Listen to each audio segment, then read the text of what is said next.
mañanera de Ángel correspondiente al lunes de la semana que hoy comienza, laboralmente hablando, como suelo decir.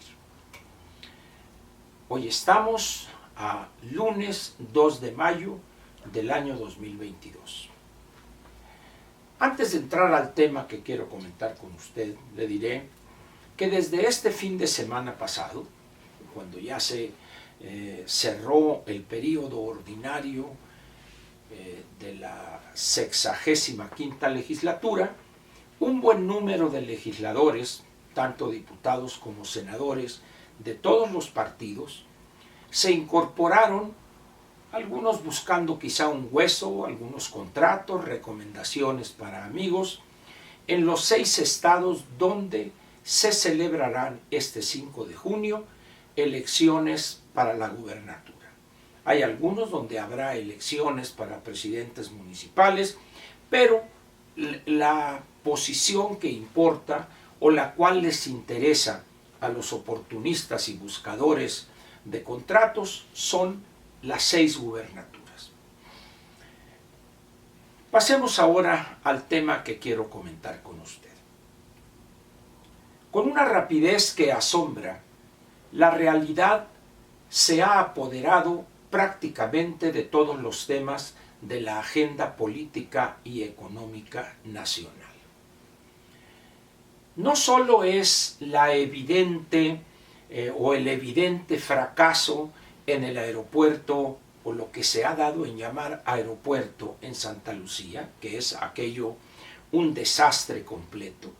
Ayer mismo se anunció que empresas de transporte de materiales detuvieron sus trabajos porque no les han pagado. 6 vuelos, cuando mucho, por día, una bajísima cantidad de pasajeros, y aquello no se tiene fecha para cuándo podrían terminar las obras de acceso a ese aeropuerto. Las conexiones, el tramo del ferrocarril suburbano, etcétera, etcétera. Es decir, es un aeropuerto que prácticamente con nada está conectado. Sin embargo, el presidente dice está terminado al 100% y los trabajadores, en este caso soldados, ya se desplazaron a causar destrozos 1000 en la Riviera Maya o allá en el trazo, que ya no se sabe cuál es porque varias veces lo han debido cambiar, de la ruta del Tren Maya. A este problema, que la realidad es inocultable, ya todo el mundo se da cuenta de eso, viene ahora esta locura, esta muestra de insania y de un capricho que evidencia obsesiones peligrosas en el bulto López Obrador del Tren Maya.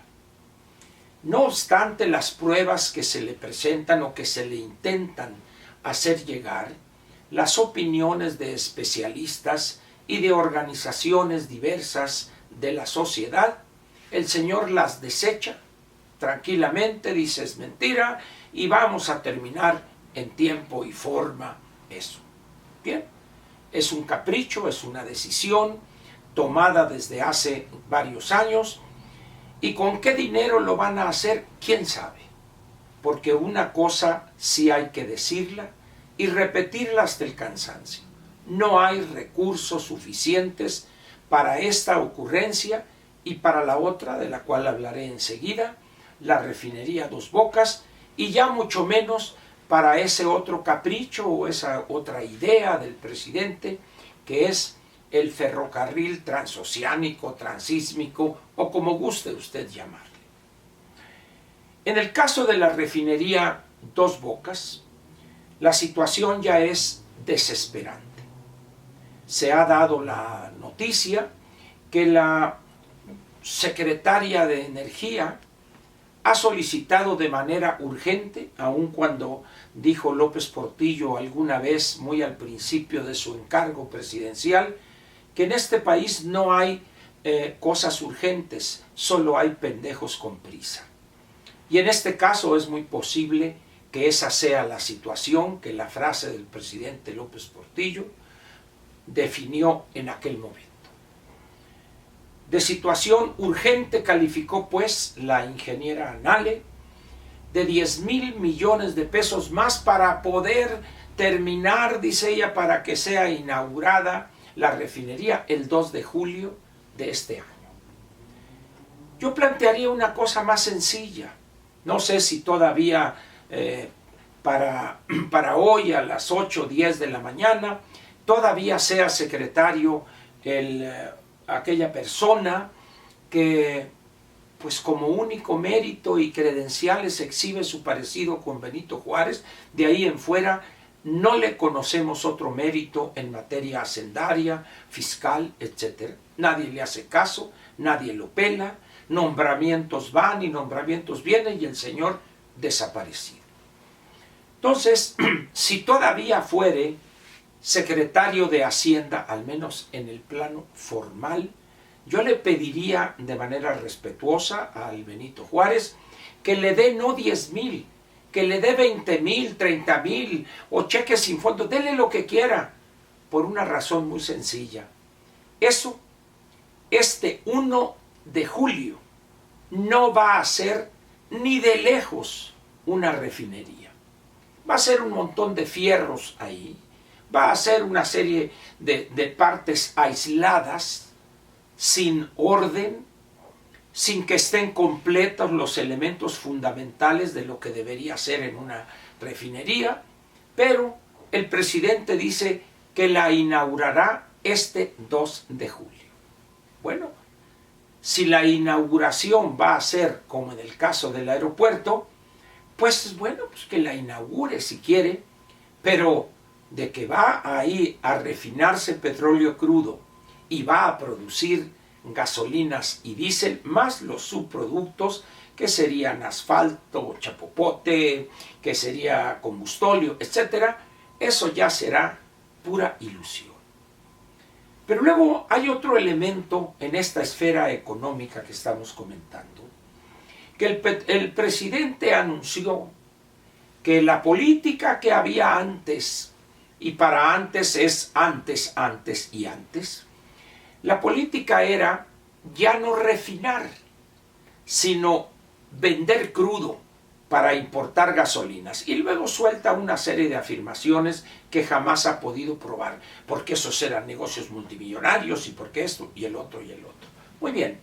Y dice él, por eso estamos construyendo una nueva gasolinería y en Tula pronto se va a inaugurar una planta coquizadora y luego en Salina Cruz otra. La planta coquizadora es fundamental en todo tren de refinación que es alimentada esa planta con petróleo crudo pesado. Entonces esa parte del proceso, esa planta coquizadora, lo que hace es enfrenta ese peso, entre comillas, esa pésima calidad o mala calidad del petróleo, porque el ligero o el superligero prácticamente ya se acabó en nuestro país, o son cantidades sumamente pequeñas, volúmenes, sumamente pequeños. Entonces el presidente dice, ya está resuelto, y a partir del año próximo ya no vamos a estar importando 1 litro, lo correcto sería un barril equivalente de gasolinas, y vamos a ser autosuficientes. Y lo dice con esa sonrisa propia del desequilibrado mental, porque sabe él perfectamente que lo que afirma es una mentira. Ni este año, ni el siguiente, ni el 24 vamos a ser autosuficientes en gasolinas y diésel, que son los 3 combustibles que importamos. Eso se lo puedo asegurar y se lo puedo apostar hoy lo que quieran. No me gusta a mí apostar, pero es una expresión, pues. Sin embargo, el presidente goza pronunciando esa mentira, a sabiendas de que es una verdadera y ofensiva mentira la que pronuncia. Pero no le importa. Él piensa que por el hecho de que él lo diga, sus candidatos, ahora en las 6 entidades donde habrá elecciones, van a tomar eso como un elemento en la campaña. Vamos a ser autosuficientes, etcétera, etcétera, sin darse cuenta que eso no va a servir de nada. Él pensará, la elección es el 5 de junio y yo dije que la inauguraría el 2 de julio. Entonces, pues ya para ese entonces habremos ganado las elecciones. Esa es su posición, falta totalmente de honradez intelectual, pero así es este personaje. Mentiroso, traidor, no le importa proferir mentiras evidentes, flagrantes. Esa es su vida, ese es su estilo de comunicarse con su clientela, con sus gobernados, con sus colaboradores, etc. Hay más noticias en la esfera económica relacionada con las finanzas públicas, pero eso aprovecharemos mañana y pasado, quizá para comentarlas. Por lo pronto, repito, el desastre en el Tren Maya, no tenemos idea dónde va a parar. Aquello, aparte de ser un desastre conocido en lo financiero, en lo económico, va a ser un desastre también en la parte ecológica. En el caso de Dos Bocas es hoy evidente, porque se ve el avance, no puede ocultarse, no es una instalación subterránea, es algo que está a la vista.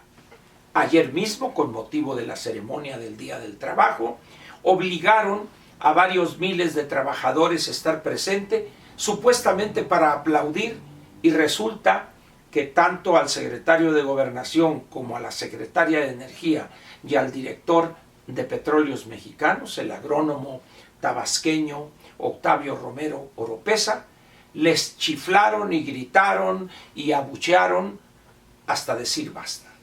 Pero bueno, por ese personaje perverso, cobarde, traidor, mentiroso e incapaz y medio deschavetado, por ese votaron más de 30 millones de mexicanos. Ahí está, eso querían, eso obtuvieron. Muchas gracias y lo espero mañana martes aquí en la mañanera de Ángel, la única, la de a de veras, la perrona. Gracias otra vez.